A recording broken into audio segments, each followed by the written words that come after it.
they say we're not insightful enough. And the analyst would say, well, what is insight? And I felt a tremendous responsibility as a manager of analysts to answer that question in a way that would be meaningful to the analysts, that would have an operational lesson for them, that would tell them do more of this and less of that, that they could act upon.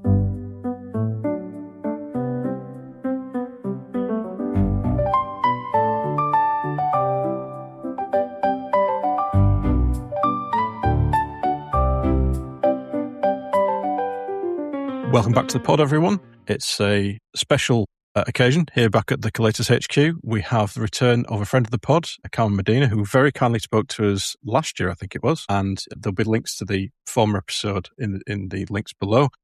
But today, she's come back with a project she's been working on, and it's about essentially her work in developing adages for analysts, mental cues to kind of help us when we get stuck. So welcome back, Carmen. Hi, Mark and Howard. Good to see you guys. So Carmen, tell me about the project. Well, how were you? What made you think about starting it off, and how's it going? Well, I think the specific driver is that I'm 71 years old, and I've been teaching a course in intelligence analysis in Spain for like the last 6 years or so. And I do a 10-hour weekend module. So it's a master's in intelligence analysis course. And I do one 10-hour weekend of instruction. And I was having dinner with the woman who runs it. And I just said, I'm 71. I'm getting kind of old. I can't do this forever. And she just totally ignored me and just started talking about what we're going to do next year. So on my flight back home, I was thinking, golly, what can I do about this?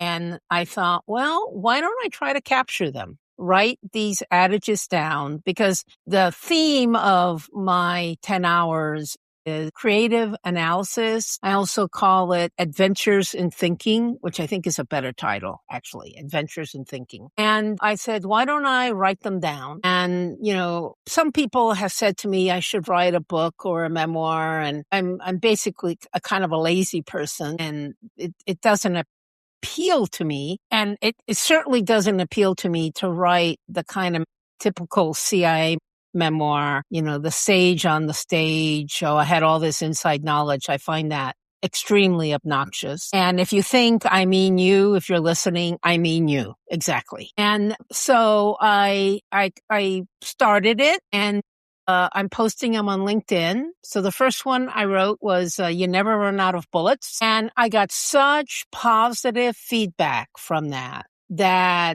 I have done one more. I have another one in my head that's going to be harder to do. And I'll tackle that one in the next couple of weeks. And at that point, I may take a pause and see if maybe I can interest someone in a book or just continue self-publishing or whatever. But the direct prompt for it was, I need to start writing these down before I run out of the energy or the ability or the opportunity to present them in the classroom. And that's what got me going. And then I think the other thing that I feel was a very fortunate inspiration is that I decided to write them as part lesson and part personal memoir. So they all kind of revolve around a little story from my career. At least the first two and the next one will revolve around a story in my career that will allow me to make a few comments about CIA culture, how intelligence analysis actually works, a little bit about the history of the craft, which I think are worth capturing. And when I wrote the first one, You Never Run Out of Bullets, I realized that a lot of the people that mentored me are in their 80s now. In fact, they all are in their 80s, and some are passing away. And there's a lot of history around these people. There's a lot of insight that they carry, and it would be great to find a way to document that. So that's what I did. Early on, I went to ChatGPT because I've had many interactions with ChatGPT about analysis, and asked it to create a list of 50, based on the transcripts of our conversations. The list is a little bit polluted because ChatGPT threw in his ideas. My ChatGPT's a guy, and kind of commingled them with my ideas. But that's the project, and you can find them on LinkedIn. And for sure, the next one will be available on LinkedIn, and the next one will be one of the most important ones, I think. Certainly one of the most important lessons I've had ever. And after that, I may pause it a little bit just to see if as I said, if there's a more formal project that I should be thinking about as well. So is there any specific ones that you'd like to share today, or would you like people to just wait till it's Well, released? actually, why don't I preview the one that's in my head right now for the third one, and I will enjoy getting your feedback and commentary on it, and hopefully the listeners will as well. The first one was you never run out of bullets. That was something a manager told me once directly, and without, summarizing the whole thing, basically, you never run out of bullets is a cautionary note about linear thinking and linear causality. So that was the first one.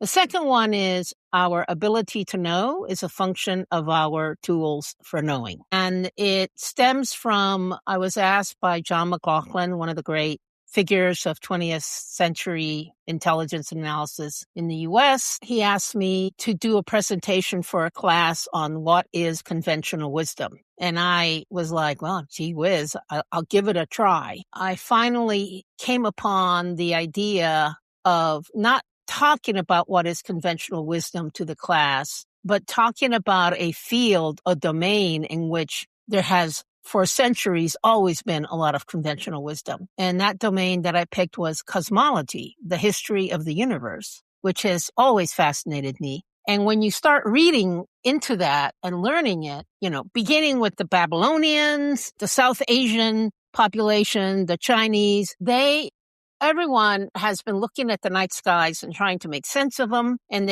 every time, and they often would develop a tool. And almost without fail, every time they developed a new tool, that tool led to a new and different understanding. And when you get to Galileo, the question I ask is, how did Galileo make money? What was his profession? And he was, in fact, Italy's best telescope maker. And lenses, the making of lenses had just been refined by the Dutch. And Galileo took that technology and learned to make telescopes. And by looking through telescopes, he literally learned things he did not know existed. So therefore, our ability to know anything we know across most fields is actually a function of our tools for knowing. And this is accelerated with the Hubble telescope, the Webb telescope. Before that, the building of huge observatories. There was almost like a observatory arms race among the richer countries in the world. So I think this lesson, our ability to know is a function of our tools for knowing, is often, I think a lot of people don't even think about it. And then even if they're vaguely aware of it, don't fully understand the consequences of that statement in terms of what is knowledge. Because what it really does mean is whatever you know at the moment is always a function of the current tools, and those tools are going to change. In a generation or two, they're going to be different tools. So conventional wisdom is basically that knowledge which is generated by the current generation of tools. And all analysts should just sort of be sitting at the edge of their seats in expectation of what they will learn when the next generation of tools comes forth. Firstly, thank you for sharing the full list with us. I love it. I recognize so many from your previous teachings and commentaries anyway. What I really like about it, Carmen, is all the things you've said. Firstly, you're going from a little bit of practical experience when you've been doing the job to thinking about that and then thinking, what are the lessons I can learn? And one of the things that Mark and I have done with the podcast is realize that we've discussed it before. From our perspective, our profession is not a science, it's not an art. It becomes a philosophy. And the first thing I did when I looked at your list, I thought, this is a philosophy. You could give this to any person, regardless of profession, from whichever country. And there are lessons of value in here that they could take. So it's kind of a universal lexicon. That stood out. And when you talked about cosmology there, all these people around the world historically, they can all see the night sky, but they're looking at it from different perspectives, even different places in the world, so it'd look differently. That's what I like about this list. It's like, look at the work that you're doing and always have these little imagine 52 little advisors on your shoulders. That's how I see it. The second thing was, I like this idea that as well as when you're doing your work as an intelligence operative, you're also reflecting and thinking on, what can I steal from this as a wider lesson for next time or for a different scenario? And as an ex-cop, I'm a thief. I'll steal any good idea from anybody. So I like that. But one of the things that really stood out, if you want to think about this, if you start doing a book, you've got a list here of 52. And when I read, I love them all, some more than others. But some of them I start to see patterns. Some of them are a different perspective on the same thing. And this isn't a criticism. But I start to wonder if there's a kind of a hierarchy or a cause and effect structure where there's almost an if and then decision tree you might follow into some of these, so that it, rather than just being 52 at random, they fall into a structure. No, I agree. And I've just decided kind of in my approach is I'm not going to worry about those as I start out. And I've literally been writing them in the order that they come to me, that, it's like they're self-organizing in my head. And I go, oh, I can write that in just a few hours. I haven't, and I'm purposefully not giving any thought to how many there will be, although there will be way less than 50. There'll be, if I had to guess, the number will be between 10 and 20. And I think you're right. Some of them will be indents into a larger one. And I'm not thinking about the order as I write them now. I'm just writing them as they come to me. And we can worry about the order later. I think the technology one is one of the most important in the list. And I agree with your kind of assertion that technology is a platform. And I think what you alluded to was, yes, you can sometimes see a lot more with the platform, but sometimes you become blindsided to other things, right? Because you get that type of, the technology that changes you. When we've done training in the past, I've said to some of my students, look, as an example, we have certain news channels in the UK where we would say, here's Sky News, here's BBC News 24, and here's Bloomberg. They're all reporting at the same time and day. They've all got the kind of same scope, but just look how different their take on the world is. And then we take them into what it's like for a private sector organization who you've got people at their Bloomberg terminals, you've got C-suite getting their feeds. And you're right. And I think that's such a thing for any, and not just within an intelligence agency. Every human being on this planet, their lived experience is being directly shaped by the technology they use, right? And so when Exactly. And when we were in the 20th century, it was maybe the radio, TV, newspapers, that was the tech. We've lived through the internet, but I think you're absolutely right. I think the next big thing is obviously with AI, something very different is coming, and it's just curious what that's going to be. Exactly. A couple of things. One thing I didn't mention in my short summary of that piece, which is really important and tells you a little bit about, it's a good illustration of how I use AI. So the first thing is I'm writing them by myself. I did ask AI to create a list of all of my little adages about analysis based on our conversations, and it's done that. But when I write it, it's completely Carmen.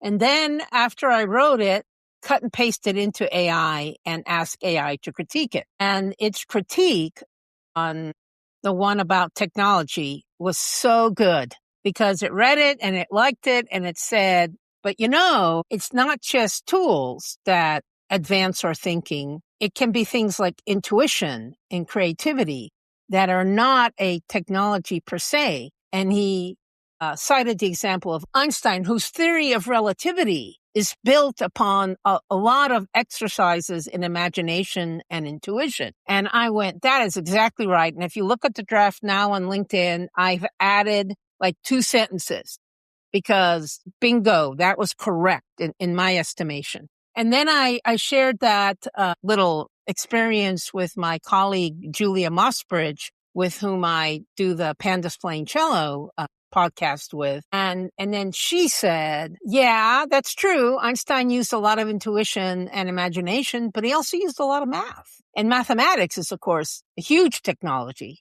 right? Geometry, I may be wrong about this. This may be a shortcut, but my understanding is that geometry developed in part because people needed to make more precise measurements of the night sky for the purposes of astrological observations, because everybody Every civilization in the ancient times had some kind of fortune-telling, prophecy, technology based on the night sky. I mean, everybody did that. So, but mathematics is also a technology. And that got me into thinking about what other advances have there been in our thinking technology, independent of technology tools, although it's kind of hard to separate them. But if we could pretend we're separating them. So, for example, statistics and logic, there are a couple of books built on sort of the rise of the insurance industry. Lloyd's of London in the 1600s. And, when people started trading over very long distances with a lot of peril associated with those travels, they developed the need, they realized the need to have some kind of insurance or leverage against a bad outcome. And at the beginning, this one book I read talked about the first people who were coming up with insurance policies had no idea how to price it.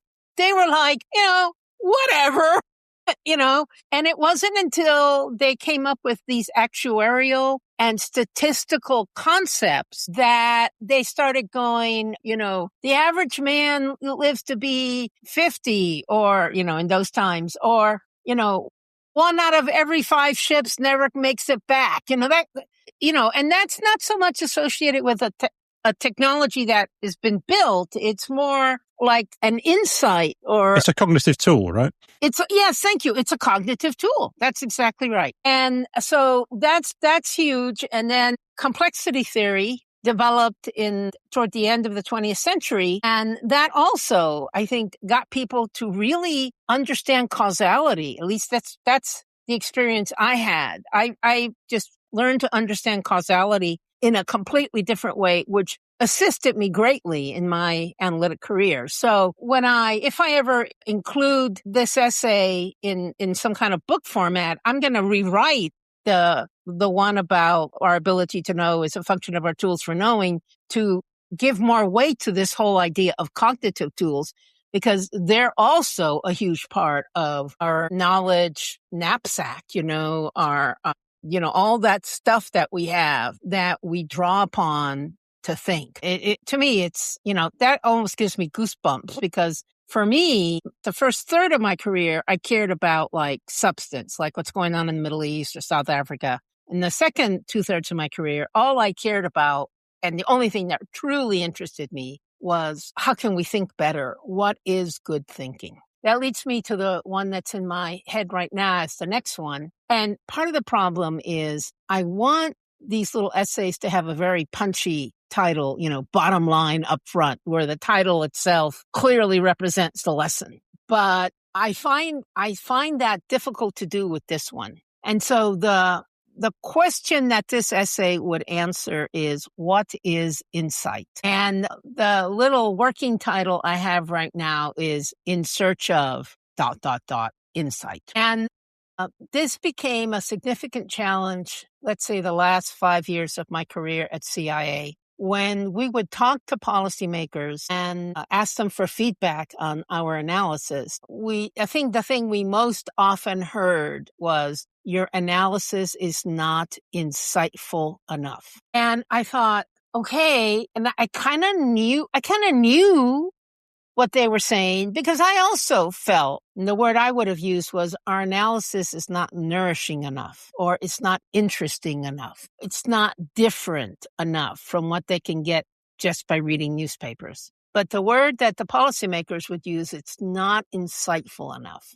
And this is the story that somehow I will figure out a way to tell it elegantly. In the third essay, I would come back to the analysts and I would share that feedback with them. And I would go, they say we're not insightful enough. And the analysts would say, well, what is insight? What is it? And I felt a tremendous responsibility as a manager of analysts to answer that question in a way that would be meaningful to the analysts, that would have an operational lesson for them, that would tell them, do more of this and less of that they could act upon. And so I went on a journey for about, a year, trying to answer, not necessarily to create to answer the what is insight question in a definitive way, but rather to provide the analysts with a routine of things that they could do. And if they did them, they would more reliably produce this thing that it's very difficult for us to describe, called insight. And just this morning, I woke up with this idea. You know, those pictures on perspective that you see where, like, if you look at it one way, you see a beautiful woman. And if you look at it, if your brain process it one way, you see a beautiful woman. And if it processes it the other way, you see an old crone. We're all familiar with those, right? It's almost a standard optical illusion, isn't it? That's right. That's what they are. They're optical illusions. And I thought to myself, well, isn't that what insight is? You're dealing with a policymaker who only ever sees the old crone. And then you share something with that person where all of a sudden they, for the first time, see the beautiful woman. Now in fact, it really draws on the roots of the word insight, seen. So that's kind of what, I just thought, well, that's an interesting definition and interesting example to bring up. Because I think what you've done is you've put the finger on, I think, one of the major problems intelligence analysis has as a discipline. Exactly. Right? And I kind of knew I was doing that. Yeah. And this podcast exists, as in this series, is because essentially Howard and I suspect yourself, we've been battling to try and get to, there's like this kind of secret sauce, this kind of, sometimes when the magic's right, it's amazing to be part of it, right? When the analyst finds something, puts it in someone's hand, and it saves the day, that's an amazing thing. But replicating that thing is almost impossible. And I don't think I've got any answers for you, but what I would say is what I think we've learned on this podcast so far is that we didn't appreciate when we started, is that we take for granted that we think because analysts and operational officers work in the same space and are in the same area, that we think they're in the same situation. And they're really not. And they're actually, I think, much further apart than we think. If you go back to the book Intelligence is for Commanders, I think it's Robert Glass, his opening bit is about how saying intelligence officers should be good operational officers should be good intel officers, because essentially they should be like a Venn diagram, they should overlap, right? And because that's a way, and that's in 1943, I think it was. And then if I go forward to about, I think 1970, William Colby did a lecture, and he was basically talking about why CIA was so successful amongst its contemporaries at the time, is that it brought together very different ways of doing business. Essentially, what he called the daring do, putting military officers into kind of surveillance positions and that type of thing, bringing satellites and spy planes in, but also bringing in the intelligence analysis, actually bringing it all together. To try and answer your point of, well, what is insight? I think this is a bad answer and it needs work. But I think when you're describing insight, you're wanting that eureka aha moment from the decision maker. But the problem is they're in situation A, and how on earth does any analyst or intel manager or officer fully sympathize and encapsulate the situation they are in? Because in truth, as human beings, sometimes we don't even know fully the situation we are in, right? So, right. So I think that's the challenge, is that what we're talking about is a very empathetic problem in that it's what it's like on the other side, what my neighbors, other side of my neighbor's fence, right? What is it like to be them? And I think that's a very hard challenge. No, those are very good points. So I spent this year, I often got an opportunity to talk to intelligence analysts when they were in a training class. So I probably talked to, let's say, half a dozen classes of 20 or so analysts per class. And I would tell them the story about we need more insight. And I would actually say, I'm thinking hard about this issue. So I have a question for you all. I have a little research project. And I go, I want you to describe your thinking process to me. And first, no one had ever asked them that question. Almost always that was the case. And then they didn't know what to say. And I would often get people would say, I read and then I write. And I go, okay, what happens? Does anything happen between the reading and the writing? Does anything happen? And most of the time they would say no, which points to what the intelligence community, at least the one I know, has done, which is conflated writing with thinking. And I think that's error one. I don't think writing and thinking are unrelated at all. And I think if you're a good writer or you're a, disciplined, serious writer, you have an original idea you want to put on paper. And then through writing, you go, oh, that's a clumsy sentence. Let's see, can I straighten it out a little bit? And so that process does clarify your thinking, can improve it. But it is wrong, I believe, to think that they are the same thing. And all my important mentors when I was at CIA, all of them held to the belief that writing and thinking are basically the same thing. And that if a bad writer reflects a bad thinker, that for sure, that formulation I heard all the time. Anyway, I would press them. What happens in between these two things? And one very honest analyst, God bless him, he was a guy. He goes, well, I shake my head and thoughts come out. And I wanted to kiss him. Because at least he was being honest about saying, I know something is happening there, but I can't put it into words. So, and I don't actually remember when I had the aha moment. I was doing a lot of reading, but I finally asked myself the question, which I will now ask you. What is the first step in analysis? So you have, the way I set the stage is you have a certain amount of material and you've read the material, done whatever it is that you need to do to make, assure yourself that you understand the content in that material. Take notes, whatever it is you do. It's a pretty idiosyncratic process. Now that you are satisfied you understand the material, what is your next step? What do you do next? I'm sure in a way it's unique for all of us, but it comes back to your student shaking your head. For me, every time you read, every word, every letter is changing your mental perspective because it's adding more. And you can't think, I'll read it all and then I'll think about it at the end. You're thinking all the time. It's a very good point. It's organic. It's ongoing. It's That's not something you can physically control. Yeah. Any more than breathing or your heart beating. You're going to think about it. And even before you get the problem, That's a very good point. Imagine the folder on the desk of all these facts. Say there's 100 pieces of paper, 100 pieces of information. You already have a lifetime of those and all your experiences in life and the way that you think. So your toolkit and the base of experience and information you have is already weighting your thought. So adding one piece of paper, this is how I look at it. It's kind of, you've already got this Titanic ship of knowledge, this massive gargantuan vessel steaming along as something that fuels your thought process.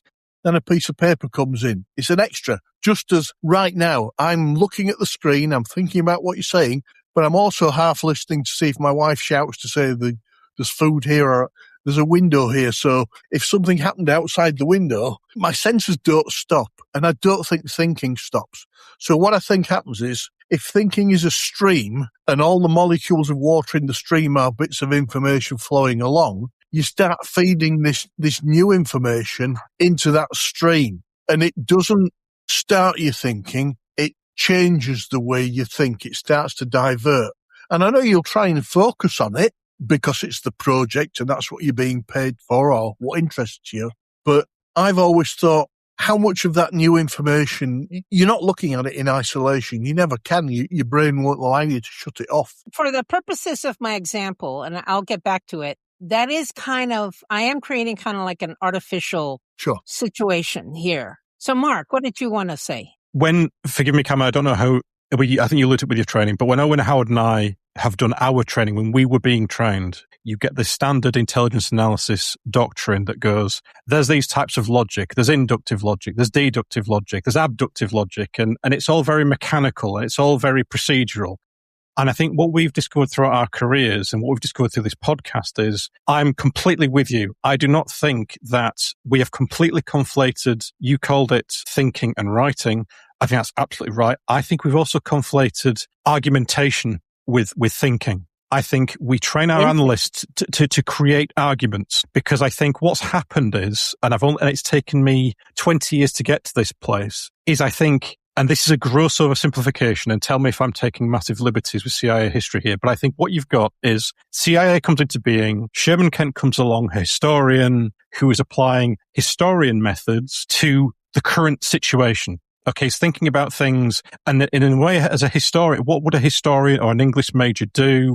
They would form an essay structure. They would get all the sources. They try and then make arguments. And an essay is essentially, okay, I think this because, and to be a good historian, to be a good essay, English major with a good essay, you've got to have the structure there. And I think that's what alloyed us to writing. I think, and I'm not decrying, I think it's a great way of handling the problem of the time. In the 50s and the 60s, lots of mass information, lots of different things coming in. There's a new book about that, by the way, which I haven't read yet, but I think I need to read. Yeah, if you could. So I think to go back to your question about, well, what's the first step in analysis? I think what we've discovered so far on this pod, as we talked to different people from different backgrounds, we interviewed a lady called Micah Endersley I think she was the expert on situational awareness, because essentially what I was trying to proffer with Howard is essentially what you've just said is I think all the logic stuff, it's not that it's wrong, but I think it's too far down the track. Exactly. I think we forget that we're animals and we're animals reacting to a situation. And I don't think it's too controversial to say that most of our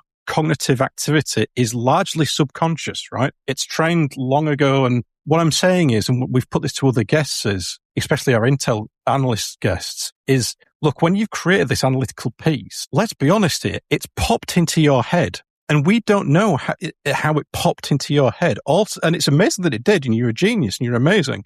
But you did not follow some sort of inductive logic set. You weren't like a computer program line by line going, I have A, I have B, I have C. That's just a myth. And it doesn't work that way. I think those tools, I'm not decrying those tools. I think they're great tools to get people to think about their thinking, because we don't do that as humans, right? We very rarely teach, we teach kids how to read and write, but we don't teach critical thinking as standard. And you might get it at college, you might get it later down the track. And I think those are good, but I think you're absolutely right. I think with my understanding of the agency, and I say as somebody who's never worked there, but because you're doing presidential briefs, your stuff matters, you're doing incredibly important things. The only way you can have, like when you're doing a maths problem, you have to show you're working. Yes. I think if you walked in and say, hi, I'm Carmen, and I think country X is going to do this, why? I just know. I bet my life on it. That's probably not going to be enough, unless they really trust you, right? Blah, blah, blah. But if you said, hi, I'm Carmen, here's my estimate. My estimate has this claim and the claim has this logic. That feels more comfortable, right? It feels something you can communicate. And you're not saying, trust me, I'm Carmen and my gut says this. And so don't get me wrong, I know it can't be the other way. I get that. But what I think we've forgotten our biology. Go back to, shall we say, the Thinking Apes, the old 2001 science fiction. Yes, all right, we are tool users. That's one of the ways of separating us from other biological organisms. But we are, our thought process, our ability to apply our brain tool to real life is just important as our ability to have opposing fingers.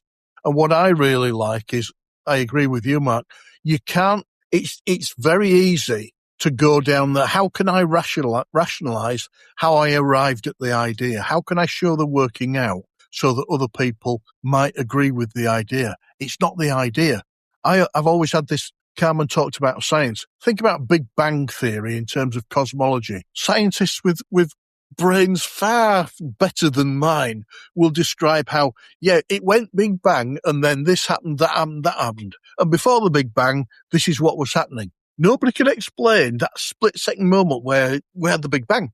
And for me, that's like the insight, little mental spark that we're struggling to find the magic source for. I go back to Cam's original question. I agree with you, Howard, completely. And I would like to give a personal example that involves me and you directly. What is insight? I think insight is recognition.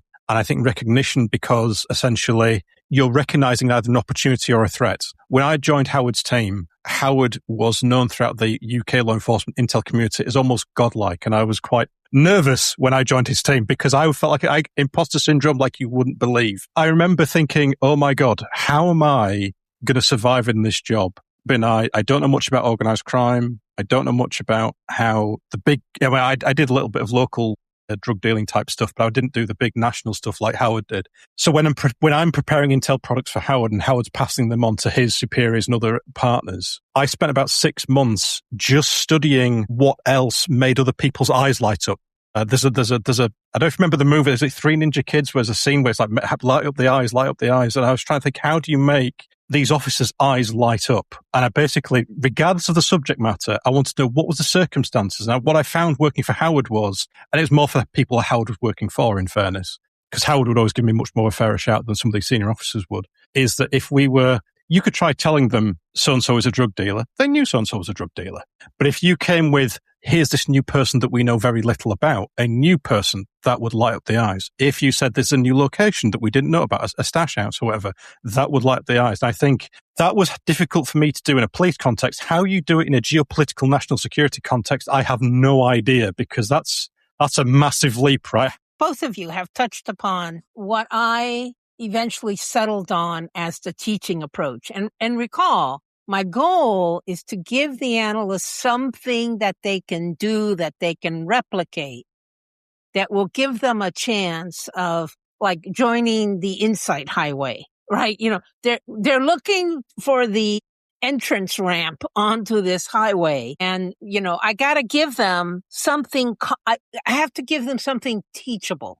But you guys, both of you have touched on it. And in the time, I tell the story, I ask the question, once you know your information, what's the first thing you do as an analyst? And once or twice, I've had somebody raise their hand and say it. And I am so over the moon when that happens. But the answer that I give and that I'm looking for is you put that information into categories. It's that simple. It's that pedestrian. And you both talked about our instincts and our abilities as humans. So what do we do as humans? We get a piece of information and we go, is that the wind moving the bushes or is that a tiger? You are categorizing, right? Is that a threat or is that an opportunity? You are categorizing. Your categorization scheme can be as simple as, is this new information or more of the same? Is it something that I need to brief a policymaker on today? Or is it something that can wait? I never met this analyst, but when I joined the agency, I heard a story about an analyst who his habit was he had 2 jars on his desk and he had red beans and white beans. And as he read each piece of information, if it was good news, based on whatever his assumption was, he would put a white bean in a jar. And if it was bad news, he would put a red bean in a jar. And after he read the daily flow of information, he would look at the 2 jars to see whether or not the red or white bean proportion had changed. Now, that's a very simple categorization scheme. But, and we can have really complex categorization schemes. So we have all sorts of categories about how to filter information on what's going on in China. You get this piece of information and you go, this is about Communist Party cohesion. You get this piece of information and you go, oh, this is about cultural change in urban life, whatever. And I think it's a good practice for any group of analysts working any issue to actually articulate and talk about their categorization schemes. You're allowed to have your own, but you probably should also talk about what you can all agree upon. So if you accept, and I'm making you accept it for the purpose of my argument, if you accept my idea that the first step in analysis is taking all that information and putting it into categories, whether simple or quite complex, then that leads me to say, what are moments of insight? And to build on, Mark, your recognition thing, a moment of insight is when analyst 1 says, this piece of information speaks to the weakness of the Chinese Communist Party, but analyst 2 says, oh, no, I actually think this piece of information really speaks to a cunning new strategy on the part of the Communist Party. So you've got 2 strategies. I have no idea how I can even write this in an efficient way, but The insight exists in the tension between the two views, if you're following me. The real insight would be if you could really unpack why there are two views. I agree with what you said. I would only add and maybe introduce a little bit of a problem, but just to kind of explore it further, which is I think I prefer the term filter to categorization. Because I think filter, yeah, I think because I think the thing is, I don't know if you've probably come across this before. It does the rounds on LinkedIn. But do you remember that experiment they did with the doctors and they got them to examine x-rays? And they said to the doctor, look, I want you to just diagnose what's wrong with this patient from the x-ray. And they all completely missed the gorilla that was actually on the x-ray. Well, yeah, I've seen that, yeah. Yeah. Well, I think your point is humans filter. We have to filter because we can't process everything all the time. There's too much. So we subconsciously filter. I think what analysts do is I think we are trained to consciously filter and perhaps be aware of what we're filtering a little bit. And I think that in your example of the two analysts, you give them the Chinese communist stuff and one says, okay, so both analysts, if you race them side by side and you both give them the biscuit and the biscuit is the Communist Party intel, one analyst says the party is strong. The other analyst says the party is weak. I think, truth be told, they're not doing it from that one biscuit, are they? They're doing it from all the other stuff that's in their head. Point, which I think is a very good point. Yeah. And, when you're filtering, it's almost impossible to imagine a situation where you're filtering from a blank slate. So, and so the provenance of why those two analysts view it different is a very long and complex provenance that's unique to both of them. So what I say is, okay, when you can take a piece of information and categorize it in a way that the policymaker, your customer, did not expect, you've given that policymaker a moment of insight. And it will be a deeper moment of insight. I mean, the policymaker can either dismiss that or go find it persuasive. And if the policymaker finds it persuasive, it's a deeper moment of insight. I think of that as first level insight. Second level insight is when you've got all this information, you're trying to sort it into your categories, and then you go, whoa, wait a minute. These categories aren't working anymore. So now we're like at a very meta level kind of thing where you're going, I may need to rethink my categories. It's just the same thing as needing to rethink your assumptions, right? And I've asked analysts this question. Okay, what do you do with a piece of new information that doesn't fit your existing categories? Just recently, I had an analyst say, oh, then I think it's irrelevant. And I go, aha. So I would say that many, if not most, intelligence failures start with analysts taking information that doesn't fit into their categories and dismissing them as irrelevant. So I think that's the highest form of insight. And then you present that to a policymaker and you go, we've been thinking about China as a growing threat to the U.S. Well, maybe the way we should think about China is that it has peaked and begun to weaken, and that actually may make China more dangerous than if it continued on its strengthening trajectory. I think that's really important. I think because what you've just said, in the last 10 years, we've heard a lot about biases and cognitive bias and things like that. But I think that this is part of the bias, right? I think your idea of, and I'm going to draw on my old nerdy library science background, but essentially what you're talking about, when you talk about the categorization system, it's a little bit like a library, right? If you've got like the Dewey Decimal System that says books coming in, we have a system, you can see the books behind me right now, that's that shelf, that's that shelf. But in library science, we do have this situation where sometimes there are topics that belong in more than one category, sometimes X number of categories. So what you're saying is potentially, okay, the analyst might have a categorical system and the filtering, and it might be a bias. It might be the bias that the Chinese are in ascent, the Chinese are in descent. And to be honest, it's something we've seen law enforcement in our analysis. Obviously, we don't do geopolitical, but when I was working with Howard, is that sometimes we would work in situations where we had very bad intelligence, very low intelligence, only kind of snippets of human intel here and there, a little bit of observational stuff. But in order to generate intelligence opportunities, what you'd have to do is you would have to hypothesize different situations based on practically nothing. So you might have intel Mr. Big, And you might work that angle as much as you could.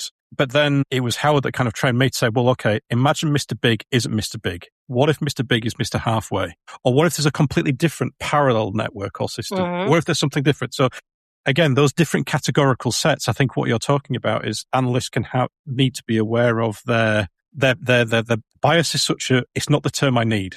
Because it's not just bias. It is a form of bias, but you can have if it's a little bit like if you're a hammer, everything looks like a nail. I guess if you've worked the Russia desk for 10 years of your career, that's going to have an impact on how you deem non-Russian things. There's going to be an influence there. There's going to be a pressure. But essentially what we're asking analysts to do is, can you be aware of your own bias? And can you hypothesize other potential biases? So if your bias was a compass and you're the north, what's the south compass point? What's the east? What's the west? And I think it's a very cognitively demanding thing to do, but it can be done, I think. And when you say, what's the route to insight? What's actually something that's serviceable? I think that's because, so one of the things I'm going to ask you about, and when you last spoke to us in the last pod, I'm really sorry. I'm trying my hardest to remember where you said you were. I think you said it was South Africa. Your colleague said to you, why didn't I see that things were going south, I think? But they couldn't. So clearly ostensibly you had access to this. Well, no, maybe I'm wrong. I was going to say you had access to the same data. You had access to some of the same data, but clearly you came to a different interpretation. And I think is it that you both had access to the same data, but your internal logic, your internal categorization was different? Or is it you had access to some sort of privileged data that he didn't?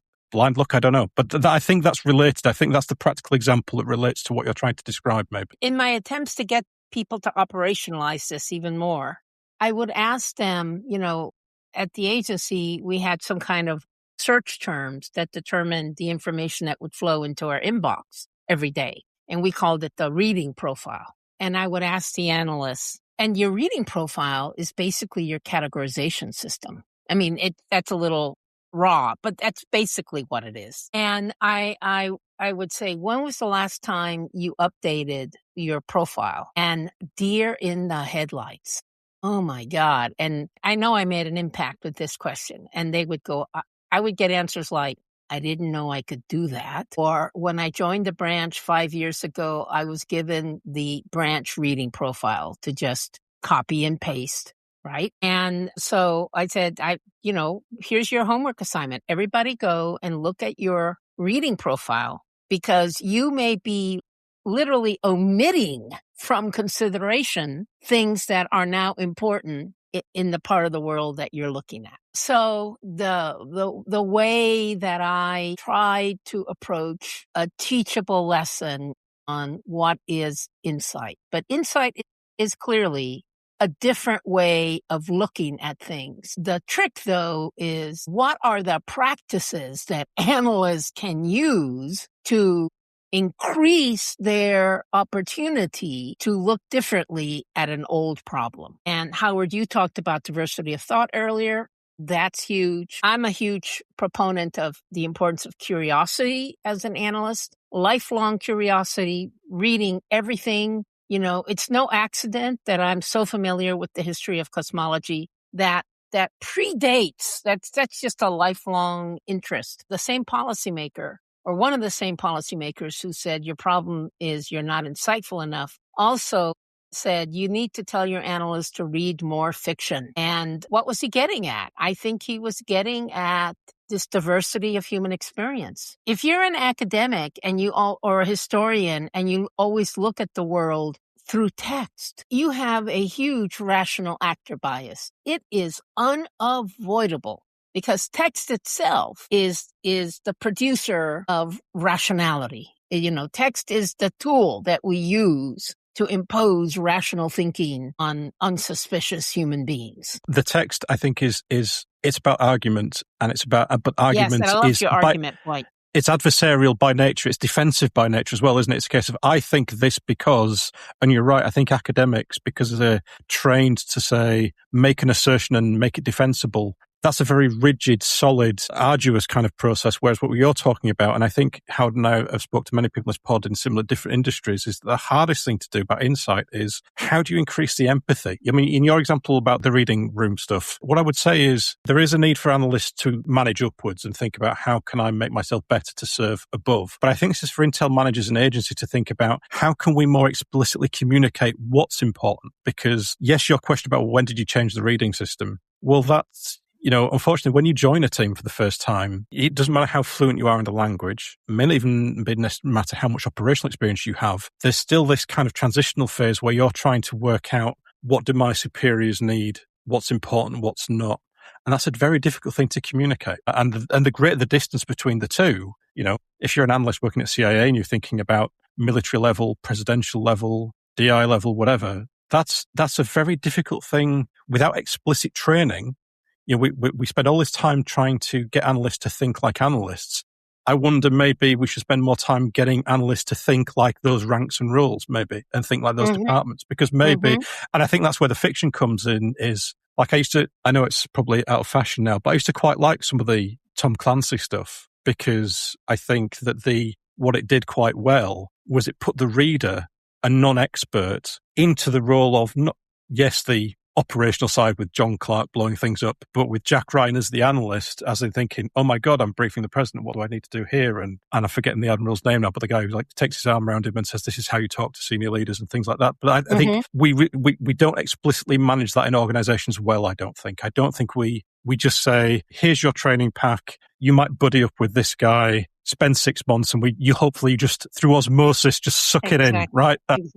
Right. But it's a really inefficient way of doing it, I think. Yeah. Two things. One, to go back to this idea of what you were both talking about, categorization and filter. One of the sexy things to me about these conversations, just in the same way Mark and I, when we talk, it stimulates thought for me. I've always spent a long time talking about sensation, the idea that as creatures, that the data that's coming past our senses has to reach a certain level before it triggers a response. And there are many silly classroom parlor games you can play about sensation. But I think when you're reading information, when you talk about filter, Carmen talks about categorization, we're actually speaking the same language, using different words. For me, it's sensation. And when that information's coming past you through your senses, you're categorizing it or filtering it as interesting, or it has potential, or it triggers something. And that's the first category. Before you start thinking about why, the subcategory. Why has that piece of information jumped out of the information flow and been interesting to you? The reason I mention that is that later on, like Carmen was talking about, you might need to change your categorization. Well, if you've just collected a pile of interesting or significant to me bits of information, you might need to reshuffle them to see what pictures they present. I'd love the idea of being able to have multiple analysts looking at the same data and say, right, which bits of information did you pick out as interesting?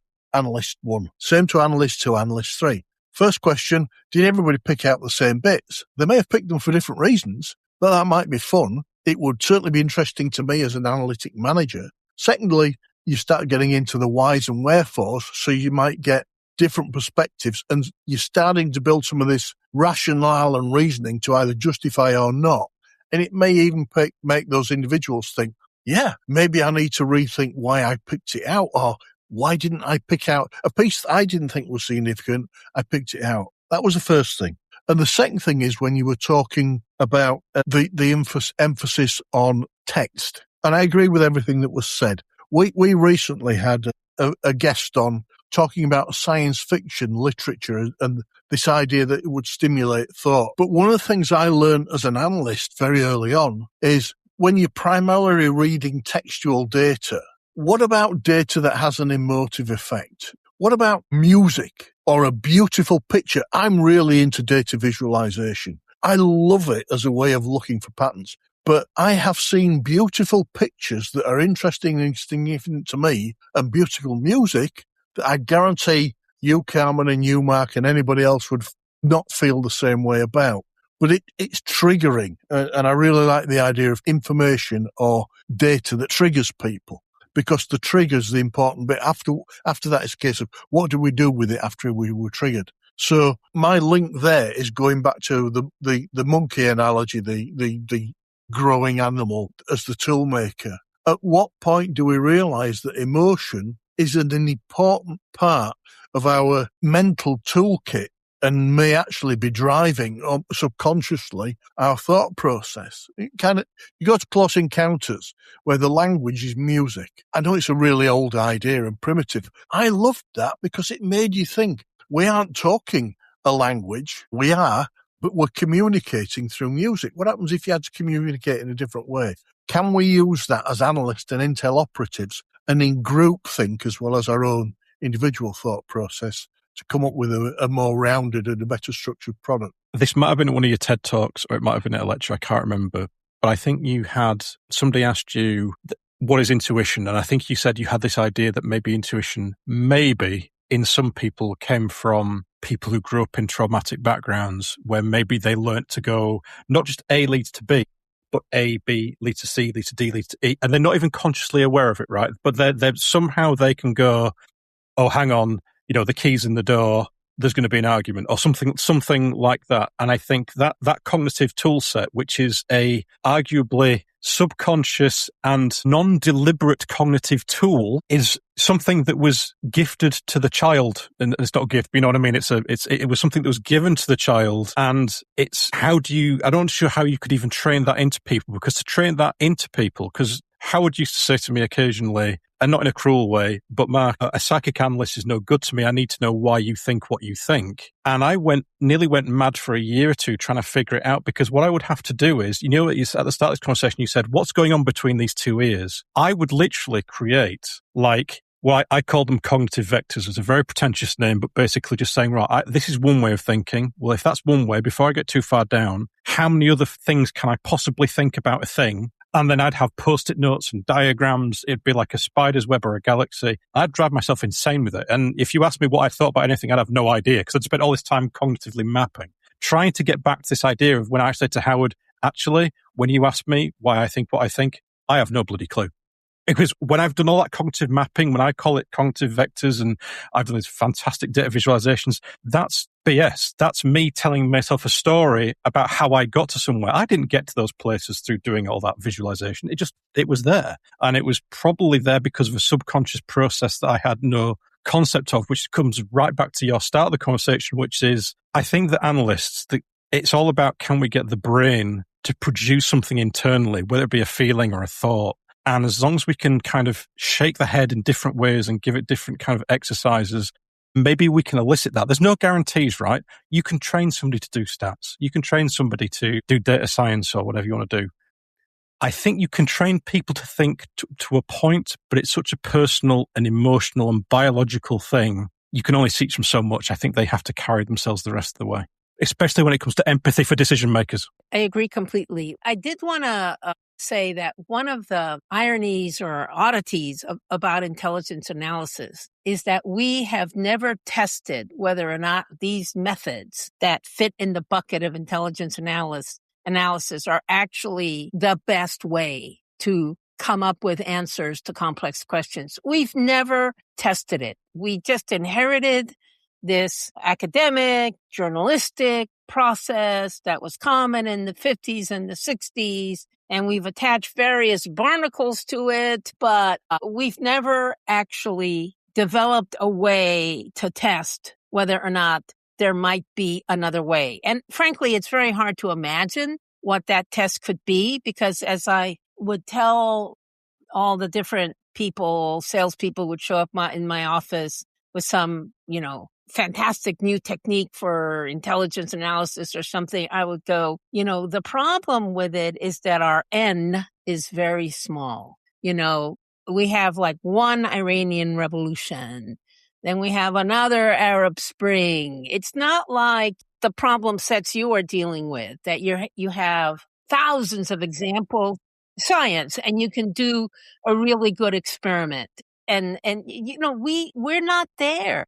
We only have one planet, so we only actually know how things work out on this planet. We have no idea how things You can't might run work the out. Cuban Missile Crisis 100 times in a lab. You can't outrun it. Exactly. And so I don't know that, we've never tested it. And yet I don't know that we could ever test it. And the second thing I want to say is you were talking about the example of my colleague and I arguing about the future of South Africa. And then you mentioned the scenario, which actually explains our scenario. We all had the same information, but we weighed information differently. So I thought the changing attitudes of the common person, of the average person in South Africa were really important. And eventually their force and power would be felt in the society. My colleague didn't think that. All he cared about was that the fact that, in his view, the government held all the cards. They had incredible intel, incredible police, incredible army, incredible repressive techniques. And he didn't see how the force of common folk would ever be able to overwhelm that. So, you'd have to take that back many levels to get to why these assumptions were different and why he thought pieces of information were different. And of interest is that there's a documentary coming out on women in the intelligence community, and I talk about that story in the documentary. There's it's called The Power We Hold, and it's an independently produced documentary talking about the careers of 10 women in the intelligence community, many of whom Sue Gordon, for example, and 5 are featured a little bit more than the other 5, and so I'm one of the 5 that gets a little bit more screen time. And so I get, the story they chose to use that I told, one of them anyway, is the story of that debate with my colleague. And I just showed that documentary to him. He's 82 years old now, but he was a house guest. And I let him watch it, and I'm like, I don't know, I hope it's going to be okay. But as he was watching, he goes, yep, that's exactly how it was. So I feel, at least in that case, my memory was good. So I think when the documentary comes out, 'cause it's not yet released, is it to be released in the summer? Is that right? They can't release it because they're trying for film festivals. Mm-hmm. And film festivals want their showing of a film to be a premiere kind of thing. Well, when it comes out, we'll maybe we'll have you back on the pod.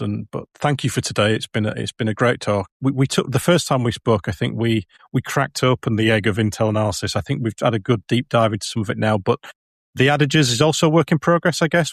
That's wait and see. That's something. Yeah. So maybe hopefully I'll keep, right now I've got good energy behind it. So I think I'm motivated to do that right now. And by the way, I want to do a piece about the importance of emotions. So I'm totally with you. And one take I have on that is that the fact that we stress objective writing, all that thing about objectivity, it's a trap because we think writing about emotions is not objective. And that's just so flawed. But even using emotional language is like a no-no. And I understand why, but that's a bias in and of itself. You've touched a lot of things today that me and Howard call the Kentian view. There is a Kentian legacy. What I would say is there are very good reasons to do some of the things they suggested, but there were some downsides to it. So maybe we can cover that in a future pod as well. Because I think you're right. I think that in our attempts to be very scientific and defensible, we've maybe lost some of the stuff that actually makes it really work in real life.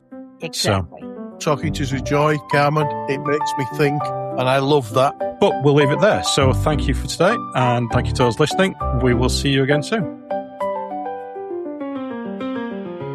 This episode of The Collators was hosted by Mark Lockwood and Howard Atkin. If you like the podcast, don't forget to like and subscribe. You can find more episodes over at thecollators.com. Thank you for listening.